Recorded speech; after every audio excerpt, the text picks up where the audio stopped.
and Dakar. It's you speaking.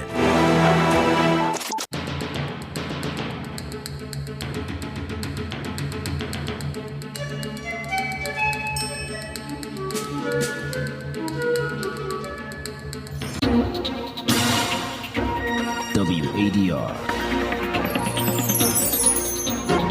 promoting dialogue. It's midday in Dakar and Accra, 1 p.m. in Abuja. Many thanks for staying tuned to West Africa Democracy Radio on broadcasting on 94.9 FM and around the world on WADR.org. This is NEWSLINK. Let's begin with our major stories. African Union Peace Delegation visits Burkina Faso to address security and humanitarian challenges. Mali's new constitution sparks controversy with mixed reactions over interim president's endorsement and potential political implications. The Gambian government negotiates deal with Spain and Italy for employment opportunities in Europe. There were certain agreements that we discussed with them. As far as I'm concerned, they did not fulfill that. But the fact that we refused to take the first bite resulted in the European Union believing that we are not cooperating. And as a result, we were sanctioned. But as far as we are concerned, we think we are cooperating. And the UN Food Systems Summit plans to kick off in Rome with a strong call for accelerating action to transform global agri-food systems. Global food systems are broken and billions of people are paying the price. More than 780 million people are going hungry, while nearly 1/3 of all food produced is lost or wasted. Stay with us for details of these stories and more. Here is Abdullahi Hassan with NEWSLINK. Thank you for joining us and a warm welcome to our listeners in Gambia, Liberia and Ghana. Let's begin in Burkina Faso, where a delegation from the African Union's Peace and Security Council is visiting with the sole objective to evaluate the nation's security and humanitarian conditions. The delegation is expected to hold a series of discussions with the Burkinabe transitional government led by Captain Ibrahim Traoré in order to support the country in addressing its pressing challenges. The Pan-African institution says it remains focused on collaborating closely with Ouagadougou to foster peace, security and stability in the region. Ogebirika has more details in this report. African Union's Peace and Security Council and Burkina Faso's government centered on assessing the country's security situation. The delegation expressed their commitment to visiting Burkina Faso due to the pressing security and humanitarian issues the nation is facing. The discussions aim to address the challenges posed by jihadist groups linked to the Islamic State and Al-Qaeda, which have plunged the country into a spiral of violence since 2015. According to data from the international NGO Armed Conflict Location Action, the conflict has resulted in the death of around 16,000 civilians and soldiers combined. Burkina Faso, suspended from the AU since experiencing two coups in January 2022, is seeking support from the African Union to combat insecurity and restore stability. The working session was followed by another scheduled meeting with key officials, including the President of the Transition, Captain Ibrahim Traoré, Prime Minister Apollinia Joachimson Kelem de Tambela, and the President of the Transitional Legislative Assembly, Osman Buguma. This visit holds significant importance as the AU delegation reiterated its commitment to assisting Burkina Faso in its fight against insecurity. Ogebirika filed that report, and in Mali, mixed reactions from various political parties have trailed the endorsement of the nation's new constitution by the interim president, Colonel Assimi Goïta. For pro-transition political factions, they are satisfied with the new constitution, which, according to them, is a positive step taken towards stability and progress in the country. However, the opposing camp fear that the new constitution might pave the way for Goïta to potentially run for office in future elections, thereby raising questions about the implications for the nation's political landscape. Matisi has more in this report by WADR's Bamako correspondent Ali Cham. The political movement appeal of 20 February to save Mali, which raised concerns about irregularities during the referendum, expresses disappointment over the Constitutional Court's handling of its request, which it views as careless and insufficient. The ACRT Faso Kewele political party, led by former Vice President of the Transitional Parliament Issa Kawenjim, is apprehensive about the approval of a constitution that could potentially pave the way for the candidacy of the current transitional president, Colonel Assimi Goïta. We take note. Now the battle that will be waged is the main battle. If he is not a candidate, we'll support him. Now, if he decides to remain a candidate, we'll see what needs to be done democratically.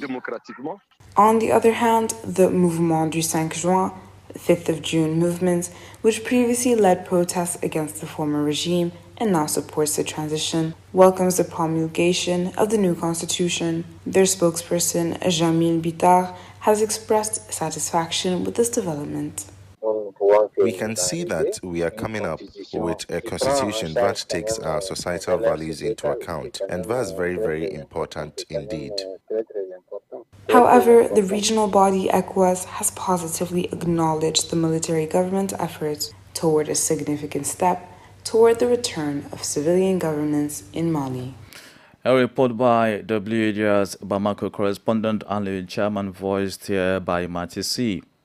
Away from the Sahel, the Gambian government is poised to finalize an agreement with Spain and Italy following Gambians to allow Gambians to travel to Europe more frequently for employment opportunities. This development comes amidst the Gambia's rejection of the European Council's allegations regarding non-compliance in readmitting its citizens.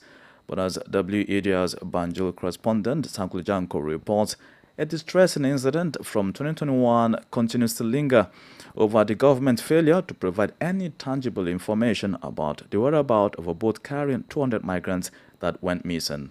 During a press conference held at the Ministry of Foreign Affairs headquarters in Banjul on Monday, Foreign Minister Mamadou Tangara expressed the ministry's deep concern regarding a missing boat carrying about 200 migrants and 39 from Gunjur in western Gambia. The government has engaged international stakeholders in their efforts to locate the missing boat, but as of now, its whereabouts remain unknown. The boat got missing, and until today, their whereabouts cannot be established. We engage our missions in Mauritania, Morocco, Spain, the international community of the Red Cross and the Spanish border guard on a search mission. But until today, their trace could not be found. Recall in 2021, the European Council had temporarily suspended the application of certain visa regulations to Gambians due to the Gambia's lack of cooperation on readmission of third country nationals who were staying illegally in the EU. Following this, in December 2022, the Council further increased the visa fee for Gambians to €120, aiming to improve the Gambia's cooperation on the return and readmission of its nationals. There are certain agreements that we discussed with them. As far as I'm concerned, they did not fulfill that. But the fact that we refused to take the first bite resulted in the European Union believing that we are not cooperating. And as a result, we were sanctioned. But as far as we are concerned, we think we are cooperating. But for the Europeans, Gambia is not cooperating. And that's why we are being sanctioned. And people must understand that. Despite these challenges, the foreign minister announced the government is actively working on signing 2 bilateral labor agreements with Spain and Italy. These agreements will permit Gambians to travel seasonally to Europe for employment opportunities.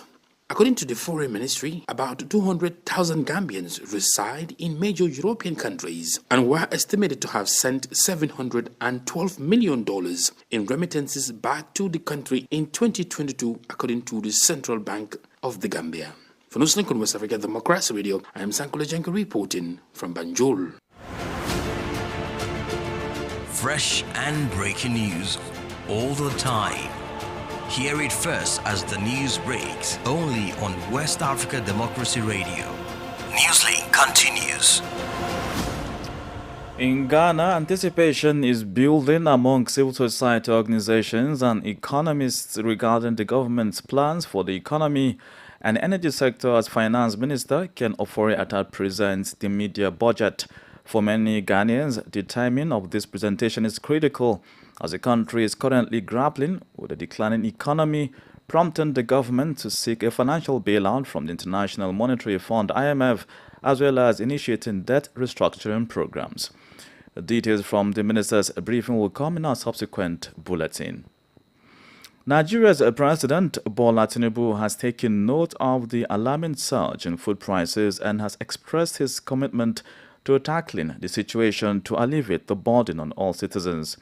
The president, in a statement delivered by his special advisor, Dele Alake, outlined the proposed action plan, which entails the prompt distribution of fertilizers and grains to both farmers and households. To gain a deeper understanding of the impact of rising food prices across the country, WAD's Abuja correspondent Usman Umar engaged some farmers on this development. According to a warning issued by the United Nations in early 2023, Nigeria faces a severe food insecurity risk that could affect 25 million of its citizens unless immediate action is taken. This poses a considerable challenge for President Tinubu, who during his inauguration speech pledged to support farmers in ensuring food availability for their families and the entire nation.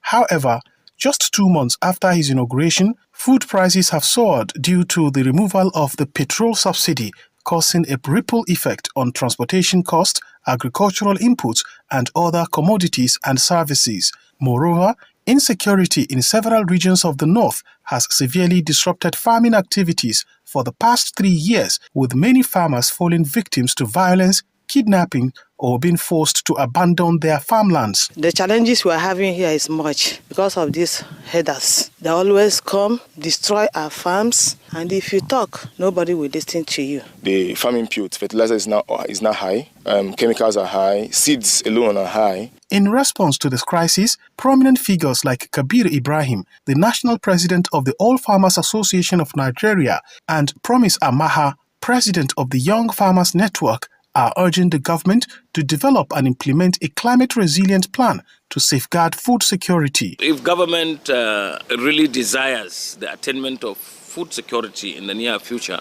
a program should be available that will subsidize this directly to the farmers, not through middlemen. We cannot overemphasize the need for government to develop what we call a climate-resilient plan.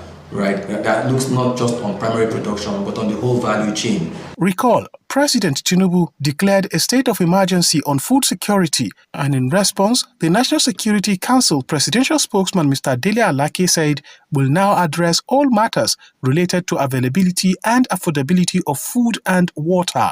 For NEWSLINK on West Africa Democracy Radio, Usman Umar reporting from Abuja.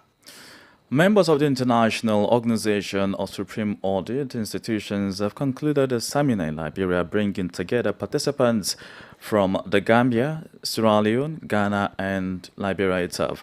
The event aimed to foster collaboration and cooperation among its members.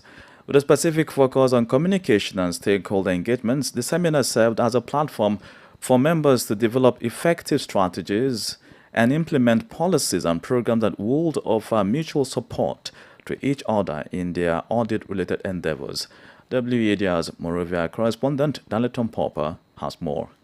In his closing remarks, Liberia's Auditor General Gaspar Jackson issued a challenge to all participants to put into action the knowledge they have gained during the last few days, stressing the importance of effective communication.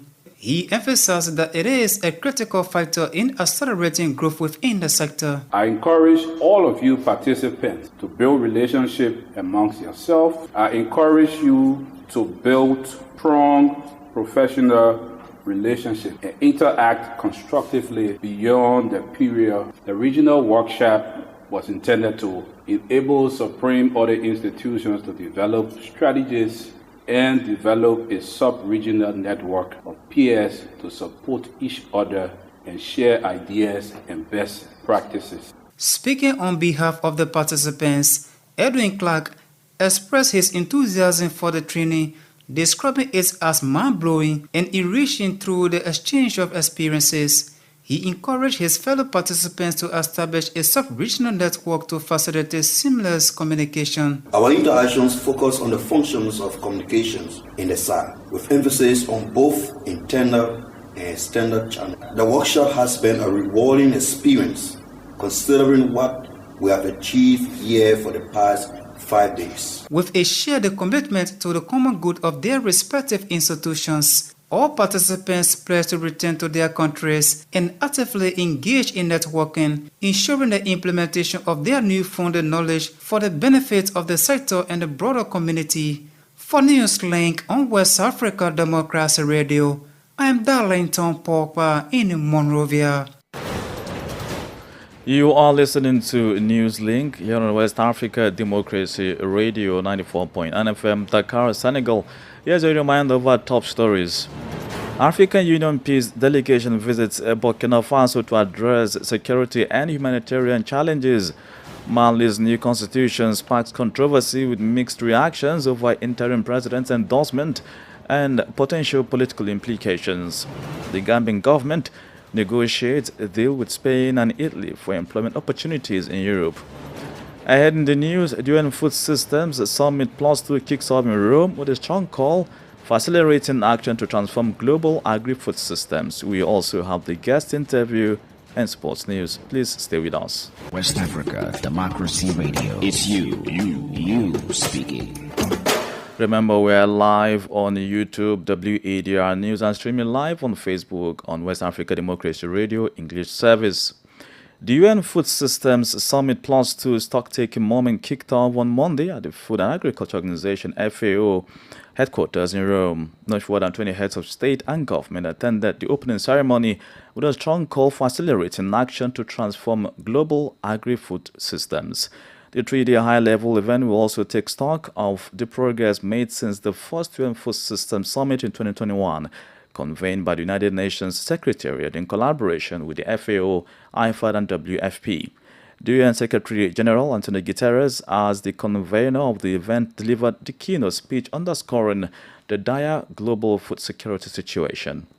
Global food systems are broken and billions of people are paying the price. More than 780 million people are going hungry, while nearly 1/3 of all food produced is lost or wasted. More than 3 billion cannot afford healthy diets, and 2 billion are overweight or obese. 462 million are underweight. And without access to financing and debt relief, developing countries are struggling to invest in food systems that can reach all people with the nutrition they need to live healthy lives. Meanwhile, unsustainable food production, packaging and consumption are feeding the climate crisis, generating 1/3 of all greenhouse gas emissions, using 70% of the world's fresh water, and driving biodiversity loss on an epic scale. Many communities are one shock away from plummeting into food insecurity or even famine.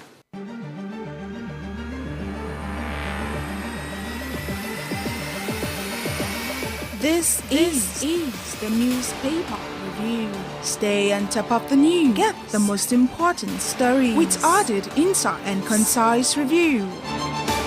This is the newspaper review. On the press paper review this beautiful afternoon, we join Darlington Pogba in Liberia as it takes us through the front pages of national dailies for major headlines and trending stories. For this edition of Press Review, we have 3 newspapers from Liberia. They are the front page Africa newspaper, the News newspaper, and the In Profile Daily newspaper. So we begin the review process with the front page Africa newspaper. Poverty doctor, and the people is asking a question, and the kicker says, presidential candidate of the African Liberation League, Sarah Beslo-Yanti, promises to lift Liberians from underdevelopment. We will try to get a gist of this story ahead of Liberia's legislative and presidential elections. The standard bearer of the African Liberation League, Reverend Sarah Beslo-Yanti, says it is now time to lift the people of Liberia out of poverty when elected as president of Liberia. Stay on the front page Africa newspaper as police in Ghana investigates married couples for custody for the death of a lady. Murder suspect reappears, and we see the photograph of this married couple on the front page of the front page Africa newspaper. From the front page Africa newspaper, our next stop is the newspaper. On the front page of the newspaper, President Weah queries opposition leaders' nationalism. We see the photograph of President George Weah on the front page of the newspaper, and the opposition leaders, they are former Vice President Joseph Yuma Boakai, Alexander Cummings, and Councillor Terwanse Gonglo. These are all individuals who are in the presidency. Traditional leaders lead peaceful removal of illegal miners from Sapo National Park. On the back page of the newspaper, Foreign Minister shows ECOWAS AU delegation of free, fair elections. Minister Kibian reaffirmed the unwavering commitment of His Excellency Dr. George Weah and the government of Liberia to ensuring the conduct of a free, fair, transparent, peaceful, inclusion, and credible election in October.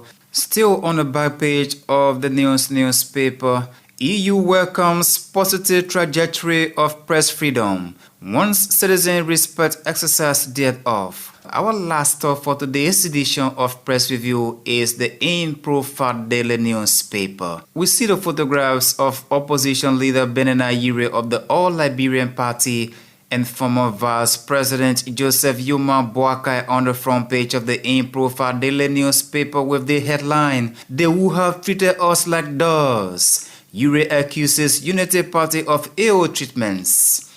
On the back page of the In Profile Daily newspaper, promise kept as Weah delegates Clarita Survivors Post Park. African Development Fund approves $16 billion United States dollars for youth entrepreneurship investment bank in Liberia. Independence Day proclaimed. We see the photograph of President George Weah on the back page of the In Profile Daily newspaper. On that note, that is how we love to conclude today's edition of Press Review. Thank you so much for following, and bye-bye. Indeed, many thanks, Danliton Popper. Politics, Analysis on major news, social matters, and all. This is a guest. The guest segment takes us back to Burkina Faso, where an AU high delegation is visiting to assess the current security and humanitarian situation.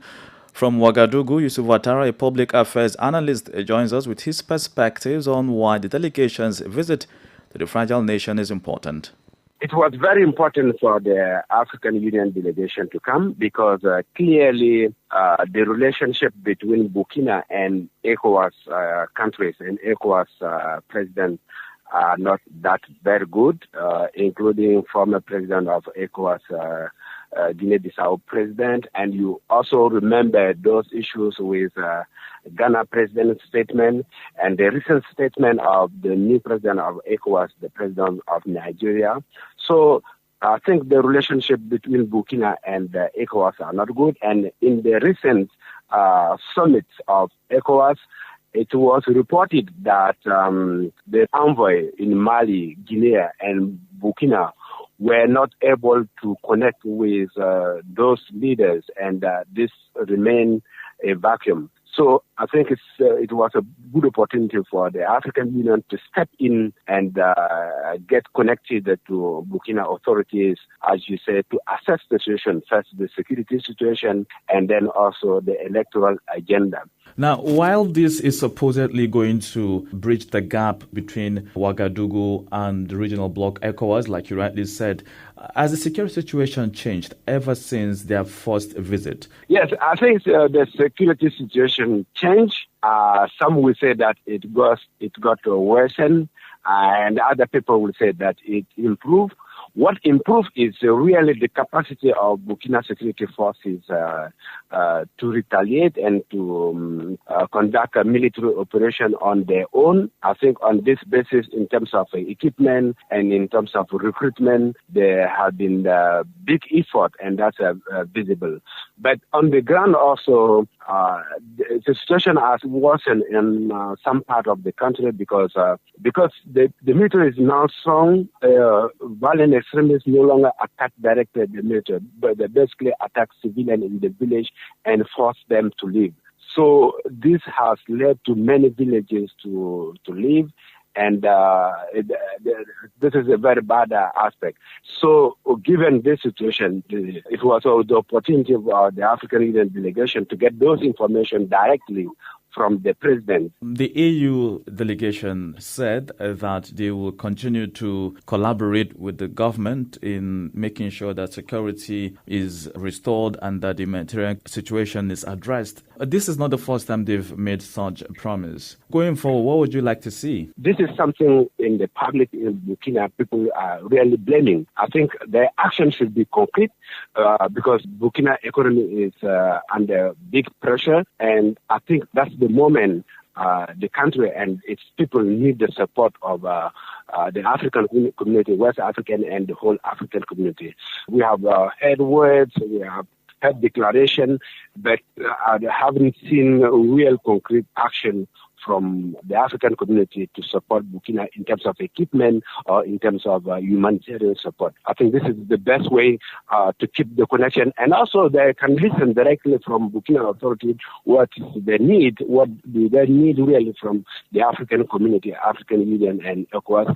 And through those dialogue, I think they will be able to reach a common point for security, but also for election. Back to you.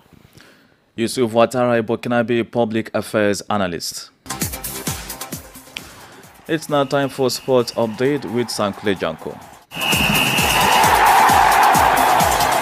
Hello out there, a warm welcome and thank you for joining us. The prestigious CAF Awards will make a welcome return on 11 December 2023 in Morocco to celebrate the stars of African football, according to CAF. This comes following last year's successful event hosted in the Moroccan capital of Rabat, which saw Senegal forward Sadio Mane and Nigeria Asisat Oswala claim honors. The event features some of Africa's finest stars as they get recognition for their performances on the pitch. CAF will communicate time and host city in due course.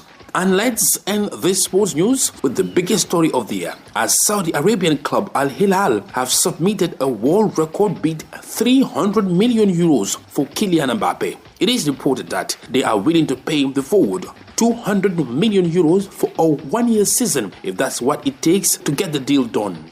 Al Hilal will try to tempt Mbappe with a world record of 200 million a year salary, and his income could get closer to a whopping 700 million euros a year with commercial arrangements and image rights. Then that's it for sports. It's back to you.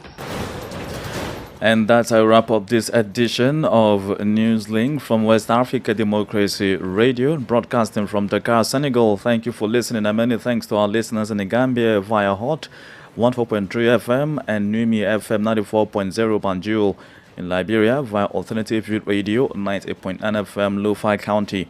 We also thank our listeners in Ghana on Radio Part 95.1 Savannah region and Royals FM 104.7 Wenchi. Iyaz Bilimu has been on the console, and Mustafa Sek streaming on YouTube and Facebook. Do interact with us via social media platforms, Twitter, now X, Instagram at WADR News, and on Facebook, West Africa Democracy Radio English Service, or simply download the WADR mobile app and listen to our programs and news editions wherever you are. I'm Abdullahi Hassan. Good afternoon. News, talk, music. Get it all 24 hours on West Africa Democracy Radio.